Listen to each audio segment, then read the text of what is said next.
morning and welcome to episode 8 of the Common Ground weekly webinar series brought to you by PMI India. So today's topic is the importance of project management in driving successful transformation, the new normal. And for this, we are pleased to have here with us Grace Najjar, Managing Director of the PMI Middle East and North Africa region. She also leads PMI's Energy Working Camp Group for greater reach and focus globally. She was a long-time volunteer earlier, a founding member of the PMI Lebanon chapter, chapter vice president, and PMI Middle East region mentor. She has also supported recently PMI as the corporate and government relations manager in Middle East. She has 25 years of global experience and has founded her own firm in 2010 called Align Management Solutions. Grace, we are very, very pleased to have you here today. Thank you for joining us. I'm thanking PMI India team, headed by Sereni, my colleague. You've been doing fantastic. I think you're leading not only the region but globally. You have been a showcase. So I can't but be grateful to all the efforts and the wonderful webinar. I'm very much honored to be with you, and I would like to welcome all our audience today. And I'm very much looking forward to our discussion today. Thanks. Thank you, Grace. So today, for the audience benefit, I will just reiterate, today we do not have any slides. We'll be only doing a Q&A with Grace, who has accepted to go ahead with this format. So we will be taking questions from the audience as well. So please post in your questions on the Q&A box so that we can pick it up as we go through the session. Thank you. All right, so we will get started now. And the first question I have here for you, Grace, is what is your interpretation of digitalization and how can we develop needed capabilities to get into digital transformation? Thanks, Monica. I think this question sets clearly the tone of our discussion and topic today. But I would like to start by saying that more than ever before, we need to transform, right? Organizations, they should clearly and critically think about the reason as to why they need to invest in digital transformation and what it ultimately means for their company or for the customer. So I think that said, before tackling this topic, a digital and cross-functional transformation strategy should be clearly defined and communicated from a customer service to product development, supply chain to marketing, right? So I think without a proper strategy ahead in place, money and time are way wasted, and the value of the customer will be weakened. Some of the figures, why I'm saying that, because 70% of transformation, organizational transformation, fail, and 85% of the people are disengaged or they are out of transformation processes. So studies show that last year, $900 billion of digital transformation were lost. So it's not a surprise that the one topic that wakes up every CEO or a director is the transformation risk. So I just want to emphasize that creating a digital transformation strategy, it's essential and it requires a significant mindset shift among executives and employees alike. In the UAE, we have a successful story, and the leadership early on they had invested in smart learning programs. So imagine within one day, the UAE could facilitate 1.2 million children to schooling as a response to the COVID-19, as well as there is a large investment in smart government services. I'm sure you've heard about. Today, we can count 3 million digital government services that have been provided during the month of March alone. And we have today 2,400 digital services that are already in place.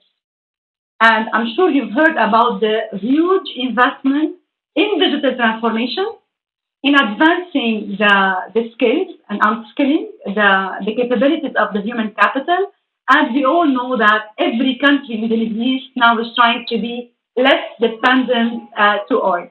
I think we all know that the UAE is mainly, and the Middle East Can you hear me well, Monica? Yes, Grace, can hear you Yes. clearly. Apologies for this cut. So now there is an eagerness from every country to change the ways of working, to be less dependent from oil, and to invest in human capital. Nowadays, we say that the human capital is the oil of tomorrow. So there is eagerness to deliver fast and with effectiveness. And I'm not sure if you've heard about the Government Accelerator Initiative that the Prime Minister Office has led in the UAE, and we at PMI with Brightline and Forbes, we have featured this amazing initiative whose focus is to accelerate the achievement of the KPIs of the government within 100 days. So I invite everyone to Google at Forbes and in our website this wonderful initiative that has been led by Her Excellency Huda Al Hashimi, who is the Assistant Director for Innovation and Strategy at the UAE. And what Her Excellency Huda mentioned a few years ago in a government webinar around transformation and agility, she defined agility in government as the advanced government, advancing everything we do. And what she recommended from her experience is that let us start small, but build with confidence the approach. And I think that's what resonates a lot to transformation. You think big, but you need to start small. And the other example from UAE, also, as of today, the UAE could adopt 250 measures of policies and regulation during this unprecedented crisis. So the lesson here is that countries who have invested heavily in digital transformation, innovation, agility, global collaboration are the ones who can respond with flexibility and effectively in these times.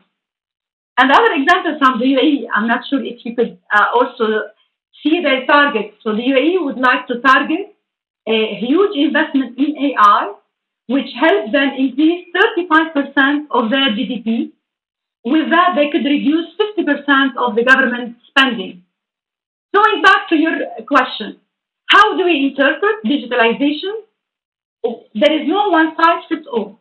There is no right way to accomplish the digital transformation. It can look different for every organization, for every sector, in every endeavor. But the best part, as I said, it depends on different factors. First, the leadership commitment to change and invest. Second, the level of risk. So to which extent you want to take the risk, and you could see the loss, the investment in time and money. So that's something that we need to be careful of. You need to keep an eye on the customer, on the competitor, I would say. And you need to focus on existing what you have, the existing core capabilities, and the needed one who would be able to take on this transformation and achieve outcomes. So there is a huge talent gap when you want to decide, and you cannot just free or just get rid of all the employees and get new ones. So this is the thinking around what are the skills that I would need and how can I upskill the existing employees. So irrespective whether you want to incorporate AI, machine learning, big data, or analytics for decision-making improvements for supply chain, I think the question here is that you need to evaluate the existing capabilities and what are the important enabler capabilities to transformation. So at the end of the day, why we engage in digital transformation? To enable new business, right? To transform our business, new business model, new business program. So again, I would highlight that you can think big, but you need to achieve it incrementally. And the recommendation here is that you need to make sure with such complex, I would say, endeavor or initiative, you need to make sure to set clearly ahead KPIs associated with milestones that you can be good at tracking them and adjusting as we move forward. As we all know, digital transformation is never really done, right? So you need to make sure that I achieve this milestone with this percentage of KPI, and then you progress further for another incremental growth. And if you're asking me about how do we interpret the benefits, yes, there are general benefits around digital transformation. And I would like to refer to plan view in that by saying that what's the main focus of digital transformation? First, with digital transformation, we aim at achieving a single source, I would say, of truth versus information silos, right? Second, improve the whole business, the overall business, versus just addressing individual changes. Second, the third important aspect of digital transformation is integration, right? We all face of the problems with silos, with ad hoc endeavors. So with digital transformation, we aim at having integrated service and definitely a digital transformation solution over a single point of solution. So that in general, I would also invite the audience to look into more of definitions from plan view. I would like to go back. I think the audience is eager to hear more about the UAE. So what are the examples that would reflect on the benefits that I just stated from plan view? What the Middle East or the UAE in particular is aiming? They are aiming to have a paperless, zero paper government by 2025. There is already a vision in Dubai Smart Strategy vision, which involves smart people, smart mobility, smart living, where we aim to have 25% of Dubai buildings, okay, that are totally using 3D printing by 2030. The smart mobility, take the example of that. So the UAE and Dubai in particular, aiming at launching the Dubai Autonomous Transportation Strategy to have 25% driverless trips by 2030. And Dubai now is working on smart environment and with energy and less waste of water and energy. So, right, so, and the topic that I think resonates to PMI most importantly is the smart learning, right? And on education, I would just give the example of the Federal Authority of Human Resources, which is the authority in charge of building the capabilities of all government employees. There is already a smart learning platform at the Fahar website where every employee can access any online course with any topic through this platform. And I think there is a strong mandate from the government to keep on skilling and upskilling. So the final example that I would like to give before moving on to your other question is the fantastic initiative by IBM, which they called it Ibm Digital Nation, that was launched in March, and it's called Digital Nation platform, which offered an online and innovation platform. It was offered by IBM for free for all the enterprises, and it's focusing on innovation, on skills, and on jobs. And there are so far, as of today, 250 courses across the soft skills or the technical skills. So I hope that I could answer your question and give some of the examples of the Middle East. Yes, thank you, Grace. I think you completely had me hooked when you said paperless government. Wow. Thank you. The next question I have for you is um, how do you think digitalization is affecting project management? And do you see any new types of PM tools emerging to support this impact? Yes. As I just, I think, mentioned, digital transformation, as we all know, is disrupting every aspect of our life and our work, right? And project management is not an exception. So we all anticipate that it's going to reshape the practice, the methodology of every project manager, right? So you cannot keep on planning, scheduling, supervising, monitoring, tracking your project the way you do it before, right? The technological disruption and the complexity that digital transformation is introducing. So it goes without saying that the project management role is evolving and is keeping on evolving.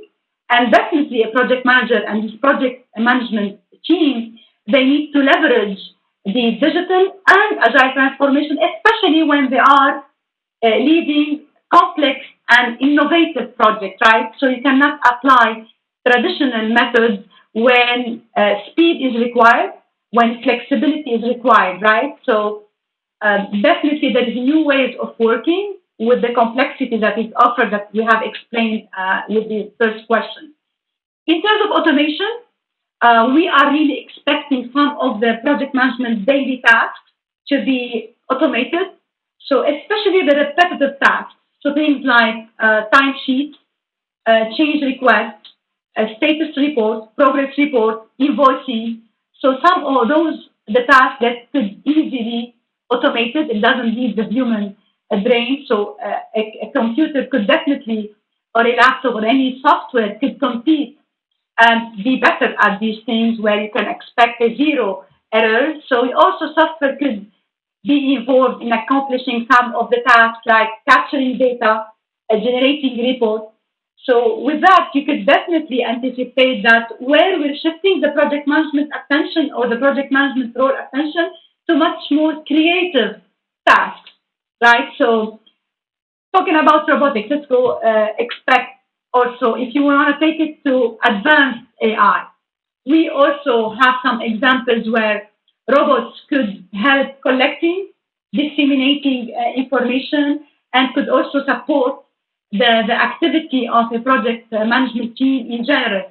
We could also, some of the examples globally that we could hear of is they could help capturing the well-being from stakeholders. And we all know how important is the assessment of the stakeholders' well-being satisfaction, right? So instead of only relying on the matrix, interest and power that we all learn in the PM book, I think robots can do better by helping us to learn more how our stakeholders feel, what's the trust again among this project, how is it going from things that we cannot detect. So those are the things that we're expecting. So if you want to imagine the project management activity, you might imagine a project manager leading both human and both, right? So this is the smartness, actually. This is the Industry 4.0 in general. We need to be surrounded by maximum, the most optimum smartness. So when a human is the best, we take the human aspect. When the machine can do better, this is where we have this mix. So it's not either or, it's effect, it's not technology or talent. We are optimizing the smartness possible with all the advancement that is around us, right? And if you want to go back to what PMI thinks about that. So our research, the PMI Pulse research in 2018, it tried to anticipate what are the skills, what are the future skills of a project manager as this role is evolving, and it could clearly define top 6 skills that would help a project manager to take on the complexity in digital transformation or of others. And you could, I'm sure that you could imagine would start by having the data science, every skill that is around data analytics, big data, and definitely innovative skills. We need much more creative project managers in this era. And when you talk about data, you definitely anticipate that there is an angle of security. So a project manager needs to be highly aware of the privacy, the security, what are the legal and regulatory compliance aspects that behind every digital transformation project.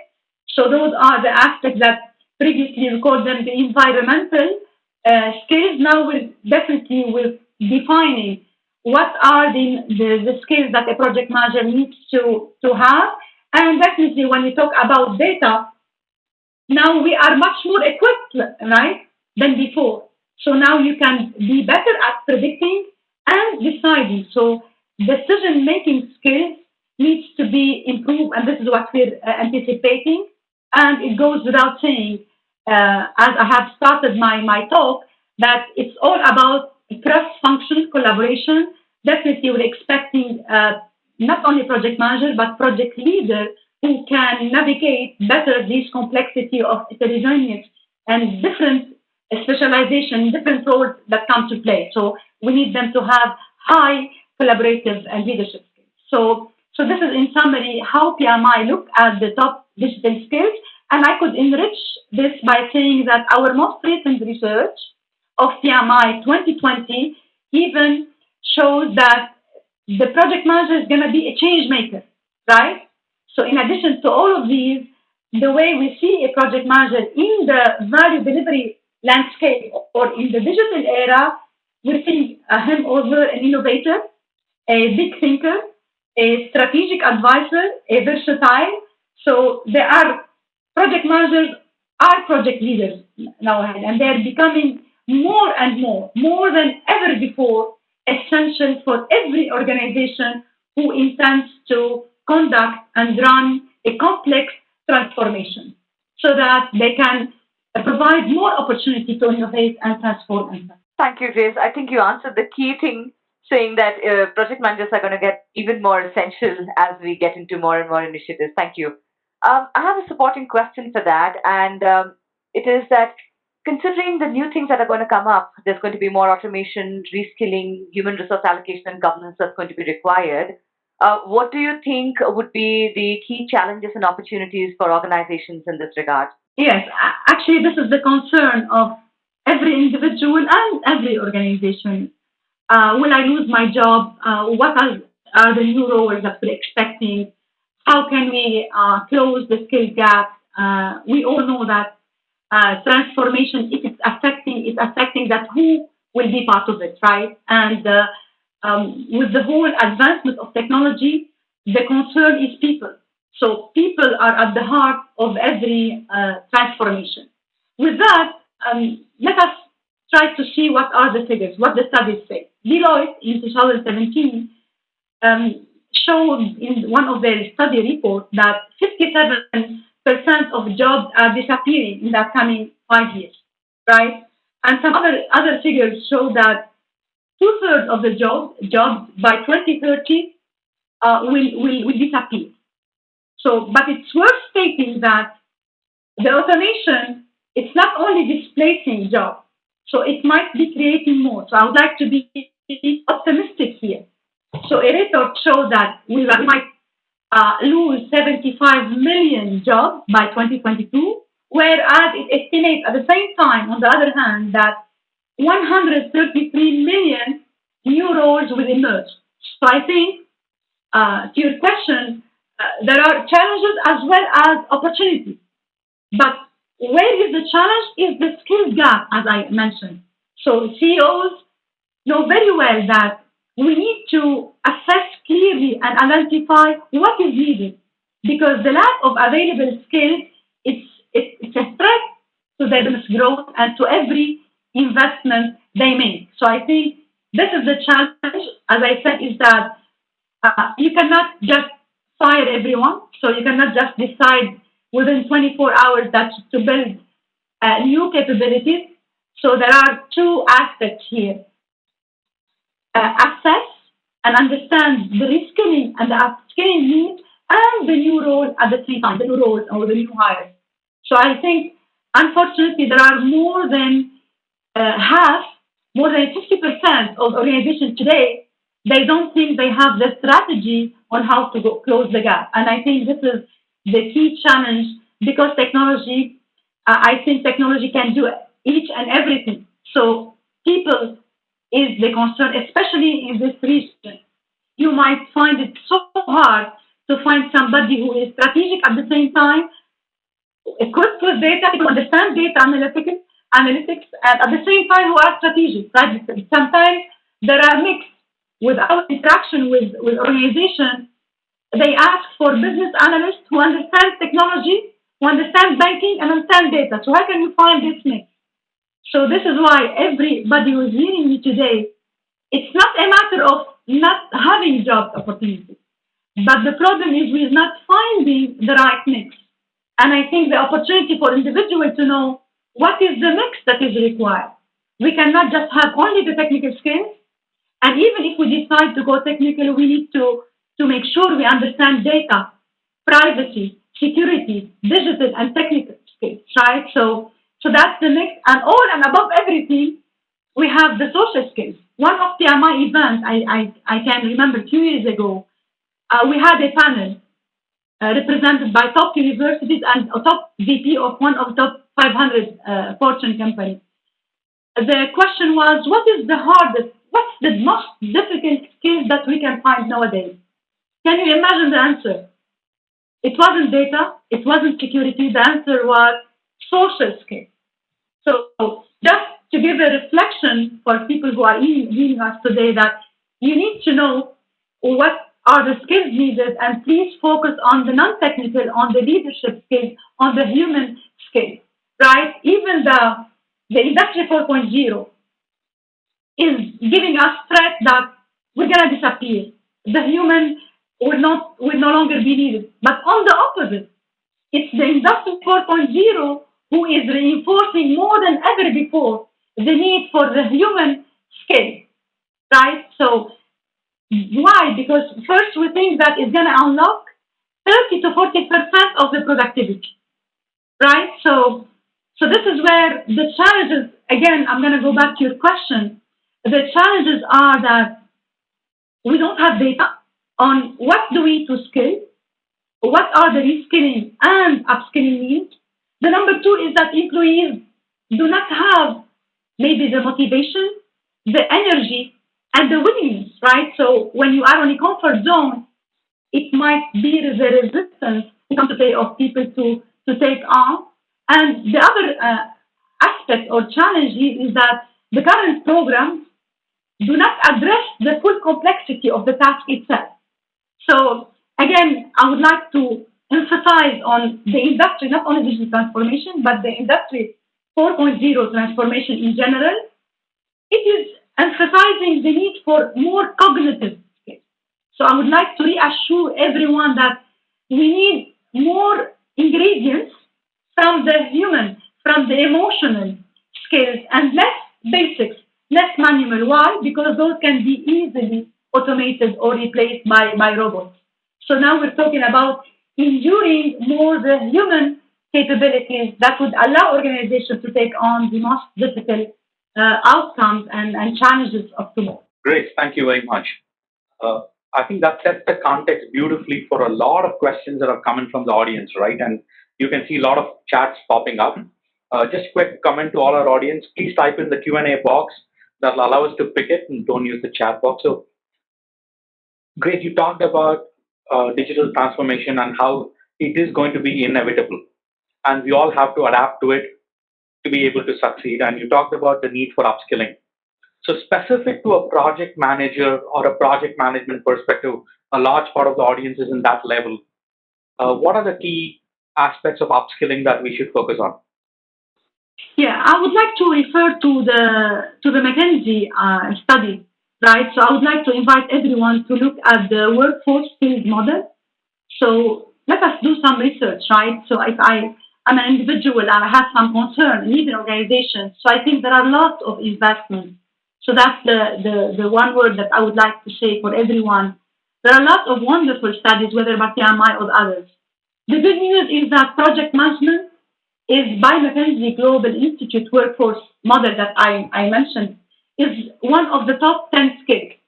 So project management remains one of the most needed cognitive skills that I was talking about that are the ones who are really critical, I would say, or what we call them the future skills, the one that we're not expecting them to disappear, right? So this report also finds that project management is a skill that is still expected to rise by 2 to 3%, right, by 2030 in US and in Europe. And even in the Middle East, we expect that by 2030, there will be 1.5 million people practicing project management. And the good news is that PMI now is building a solid career framework from a data entry certification up until executive and building the transformation capabilities. And I know that part of the audience, we have some senior people. I highly recommend to focus more and more on the capabilities, talking about transformation. What are the capabilities that would help organizations to better transform? So, and I just ask everyone to keep and stay tuned, and PMI India will be the leader in making you aware of our upcoming organization transformation course. So this is my recommendation is that keep your focus on project management, not only as a silos or as a one skill, but in a career path, whether you are a junior or you are part of a transformation office. And I'm sure you know that sometimes in the Middle East, we are calling PMOs, TOs, or transformation office. And as I said, a project manager is now more of a change agent than a project manager. Is a project leader. So please make sure you focus on the leadership skills, in addition to the top six skills that I have mentioned. So again, I'm not sure if I shared the four top skills that PMI is encouraging people to look at for every project manager or a change agent: technical skills, digital skills, leadership skills, and business skills. We used to talk about the talent triangle. I'm sure the audience is aware of the technical and business management, technical project management, and leadership. So now we're talking about even more technical, digital, business, and leadership. So this is my answer to your question. Perfect. And in fact, Grace, Sunil was here 2 weeks ago. Sunil Prashara was here 2 weeks ago, and he referred to the PMI strategy of 5 to 75. And for the benefit of the audience, if you missed it, everything that Grace said, Sunil Prashara, the CEO, also mentioned about how there is a suitable course from PMI for every stage of the career. Do look at the replay. I think PMI has partnered with Brightline on strategy to execution course as well. Grace, I think these are very valuable points for all of us. So here's a question from Yamini Joshi. She says, and I think it touches upon what you just said. What are the opportunities for project managers in the digitization itself or in the transformation process? And apart from agile methodologies or agile framework, what are the other things that project managers should be aware of or should upskill specifically towards that?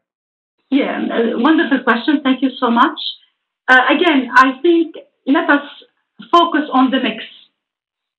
You need to understand the business, which government or which organization you're working on. As I said, there is no one size fits all.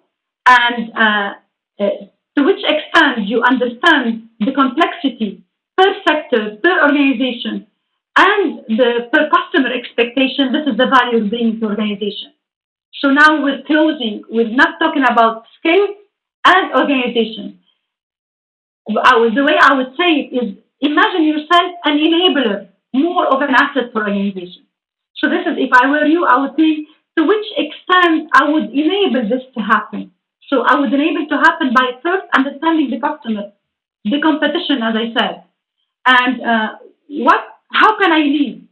Which capabilities can I leverage, whether agile or digital or data or ag? So as I said in the beginning of my speech, it's irrespective whether you're using blockchain or AI. Think of the customer, think of the competition, think of the risk while you're investing in it, the risk you're bringing into your organization. So this is, in general, this is what we call that you are a strategic advisor. You are a big thinker. Why? Because you are thinking of all of these aspects together in this era. I have been, as Monica said, I have been a project manager for 25 years. When the first project I managed, I wasn't thinking about all of these, right? But in 2020 and beyond, you have to think safety. You have to, especially now more than ever before. So all of these, what the PM book has called them environmental aspects, now we're building them in the DNA of a project manager. So there is no one answer to your question.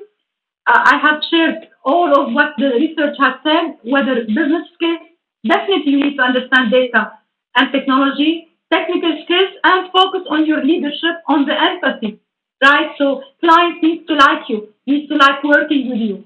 And sometimes stakeholders, they can tolerate more because you have to build more errors or cost overrun of delays. And this is from a personal experience. They could tolerate because you could build the emotional skills with them. So I would highlight the EI, the emotional skills, and it could happen to me. I went to my client, I said, I'm sorry, I missed the deadline. I cannot make it. He appreciated my transparency, right? Instead of missing a deadline and saying, oh, I do not know what I do not know, or I do not know what happened. So the transparency as well comes to play. Chris, I'm pivoting a little bit. Yeah, so this question is from Jatin Bhatt, and I think few others have also asked. Can you give some references to interesting stories that you've heard of successful digital transformations, or maybe reference the industries or case studies that we could go and read about a little bit later? Yes, sure.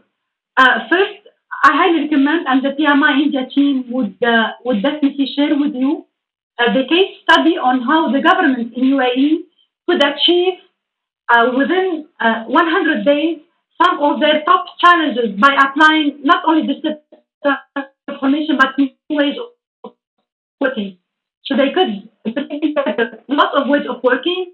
They could, within days, like for example, reduce 10% the death rate and 10% the emissions of CO. So this case study by Brighton, by Forbes, I highly recommend that you look at the wonderful initiative IBM is doing in the Middle East. Please look up Digital Nation. The Middle East could within 24 hours shift 1.2 million schooling students. I'm not sure if I have mentioned that. The Road and Transport Authority in UAE is offering lots of the government services within the administration of cars, paper, and so on. Everything that relates to mobility go to RTA, and we're expecting them to work more on autonomous mobility by the government. Look at the government in UAE. There are thousands of services that are offered online. Look at the youth hub and the incubators, the Industry 4.0, and all of these, and the Prime Minister Office. Look, MOCA, Ministry of Cabinet Affairs and Future, moca.ae. So this is, you have lots of wonderful initiatives, and as you all know, the only country which has Ministry of AI is the UAE. So I highly recommend that you look at the of the AI ministry in the UAE. So whether government or other private sector, and even SAP has taken a big data and a big AI transformation for one of the Emirates, the top airline in the UAE. I'm still not sure whether Emirates or Etihad, apologies, but SAP is doing great job in the Middle East with transforming airports and the airline, which, as you all know, is highly needed. And not to mention the healthcare, we have lots of great examples of the e-health and all the technology enablement of the health sector. Please look up the DHA, the Dubai Health Authority, and the Abu Dhabi Education Ministry in the UAE. So there are lots of wonderful examples that the PMI India team will share with you after the talk. Perfect. Just on the flip side of this whole conversation around digitization, this is a question from Janish Doshi. He says, digital transformation is all good, but humans will then predominantly communicate over digital chat platforms only, and it has its minus points. What are some of the things that we should be wary of and handle it in this part of the journey, right? What's the flip side to this whole thing? Yes, I agree. Wonderful question. This is where the balance, and if you look at the West, the World Economic Forum, it always speaks when they speak about Industry 4.0 and all the technological enablement. The challenge that I missed maybe saying explicitly, and thank you for the question, is how to balance when the IoT needs to take over and when is the human take Caterpillar. As you know, Caterpillar in one of the deserts of the most difficult sites, you don't see humans, right? So also this is where the choice is that let's have a driverless. The risk of a driverless device, big machine from Caterpillar needs to take over because the risk on the human is high, right? Or underwater, or in an energy pipeline, an underwater device, or drones. So I think this is where the choice is coming: where to choose to integrate the human or where the machine. How we're thinking about the safety. Safety is number one. Precision. Sometimes the IoT innovator, right, in maintenance, in construction, when we build in IoT, is much more precise than a maintenance engineer. I'm an engineer and I know that I would decide to have my IoT data versus an engineer who is checking. right? So definitely the accuracy, and there are a lot of machine learning data that shows that 98% and more is coming from the IoT versus a supervision or control. And in energy, take the energy or defense, the most critical profession is control, is the control engineer, right? Or the scheduling. And you know, for a $1 billion project, if you take 1% cost overrun or schedule overrun, it's a $10 million, right? And 1 billion is the budget for Burj Khalifa, the tallest building in Dubai. So imagine the amount of data that and the 360 view that we need on cost estimation, cost control, and what the earned value could bring. But I would prefer that the earned value management can be automated versus the engineer. You need to think there is no one right way, but definitely your approach needs to be where can we be more precise, right? Less risk on the human and better at optimizing, right? And there is the cost again that comes to play. You know that it might cost us more to bring in human resources than having one software. So all of these aspects come together for such decision. It's a wonderful question. Thank you. I hope that I could answer it well. Yes, and obviously, with a large group of project managers in this audience, this question is an easy one. PMI has constantly been revising their framework to include more in topics. Now PMBOK is integrated with agile and so on. So, do you see that these topics like automation, AI, will get integrated in the PMI framework and become as critical as, let's say, communication management or stakeholder? Are we going to see something like that? Do you see, is that the way project management is evolving as a domain? Yeah, wonderful question. And I'm gonna put the hat of the project manager here. I have been struggling with the PM book by being only definition and principles and so structured in 49 processes, which all with all my passion to processes and the dimension of knowledge area versus process, I could know the amount of time and effort every individual or PMO needs to spend to customize and tailor. And we could see the angles that were missing. And PMI, this is what it's trying to close. Part of these angles were the new ways of working, the flexibility. Why do we need to restrict to 5 processes? That's why the PM Book 7th edition is going to break this structure, right? And now we're focusing on domains versus processes. We're trying to, because we know that we're going ahead with much more flexible mindset set of I totally agree with this amazing question that we need to go beyond the standards. And I highly advise, and I know that the PMI in the team has been doing great by promoting all PMI's products that pioneering in that. Look at the standards plus, because we believe, as to your question, that a project manager cannot get everything by the PM book, and this is not anyway the purpose of the PM book. The purpose of the PM book is to bring in the fundamentals. It's not a methodology. It's a principle driven, especially as we're moving ahead to the 7th edition. Please look it up. I'm sure Sereni's team is gonna make you aware. We do not have, as of today, an automation, and there is no plan that I am aware of. But we can take the PM book and then tell you, hey, take it, and that's the tool. And especially that we do not believe that for every project you need to manage it the same way, right? There is the leadership, there is the flexibility. Which process or which decision or which skills, right? So again, I think PMI is moving ahead with building leaders and not moving into a prescriptive methodology, right? So we need to be more and more flexible. This is why we're accelerating some additional offerings that would complement the standards that we have.